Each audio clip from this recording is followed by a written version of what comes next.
Hello, Pagan Perspective. It's Tara, and this week we are answering questions you guys have asked. I have received 3 questions, and I have to read it off the computer, so if I'm kind of moving out of camera shot, I apologize. My visual issues make it kind of difficult for me to see it. So the first question is from Biddy Andres. I think I pronounced that correctly. The question is, what age did you realize that you were pagan? I feel like I knew it around the age of 14 or so. I knew I was into witchy stuff. I was researching a lot of stuff during that time, but then my dad came out as pagan, and I was like, nope, can't be that. Nope, that's not cool. So my teenage mind decided that was a bad idea, so I stepped away from it. But I believe that is my first real calling to be a witch and being part of the pagan community. I was atheist up until my mid-20s, so there was definitely a lot of spiritual growth going on. And there's a second half to it. And was it hard to come out to my family? And no, not at all. And it wasn't something I was just like, hi, I'm here, I'm pagan, da-da. I was just like, yeah, okay, cool.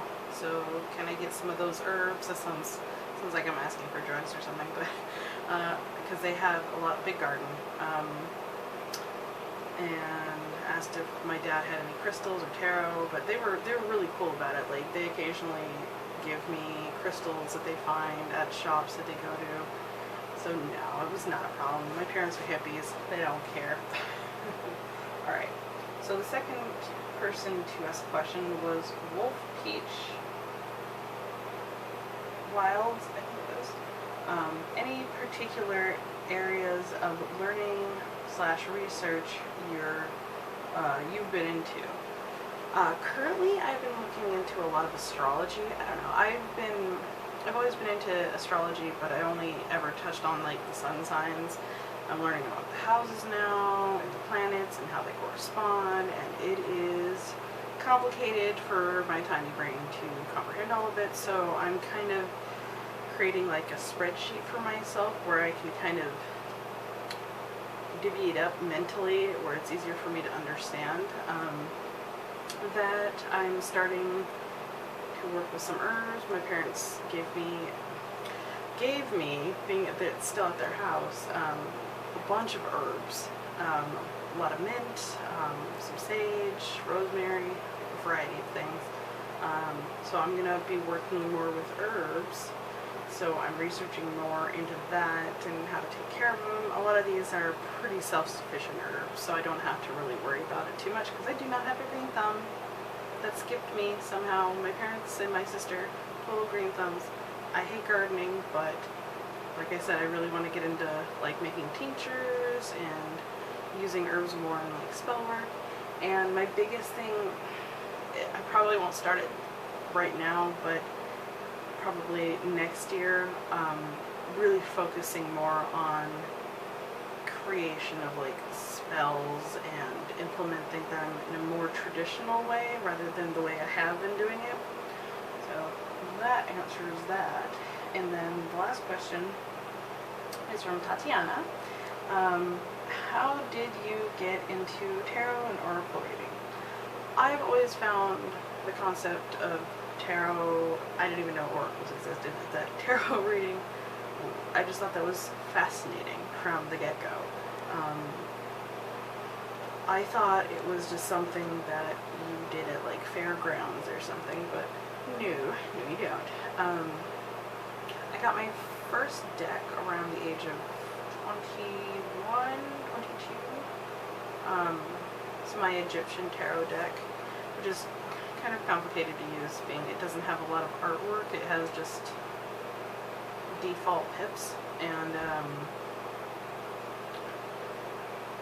I kind of laid it down for a while because it was too overwhelming, and then I came back to it around like 07, 08, and I got the Steampunk Tarot, and that helped so much. It helped me really like be able to mentally digest how to read the cards, because I read them intuitively. But if there's no real imagery, it's very hard for me to get an intuitive tie on it unless I've been working with that deck for a long, long time. So, I forgot the question. That's kind of how I got into it. I always found it a fascinating area. Like, just like I always thought witchcraft and stuff was fascinating. It all kind of came together, and I use tarot and oracle a lot in my craft. So, and would you have any suggestions for someone who would like to get started on those? Well, oracle is pretty simple. They pretty much are an image, then they have either one word or a few words, and then like another line usually explaining what it is. Those are pretty self-taught. You just pull it, read the message, and interpret it how you do. Tarot is a little bit more complicated. What I would recommend, I don't really like the Rider-Waite deck. A lot of people start off with that, but I find using a deck that you really, really, really resonate with, like, I tend to go for like the darker decks, like the Gothic Tarot, vampire decks, stuff like that. The steampunk, for me, was really simple visually to correspond the traditional meanings with, as well as intuiting my own thoughts on it. And I would say steampunk is a really good deck to start off with because it is so simplified. But there are other decks that are pretty good. Crystal Visions is probably a good one, especially if you're not into like the dark, moody stuff. I can't think of any more off the top of my head, but those two are like the top two I would suggest for people who need a relatively good visual to learn from. They're pretty simple. And what I would suggest is learn the major arcana first. Like, take 2 to 4 cards a week and just sit with them.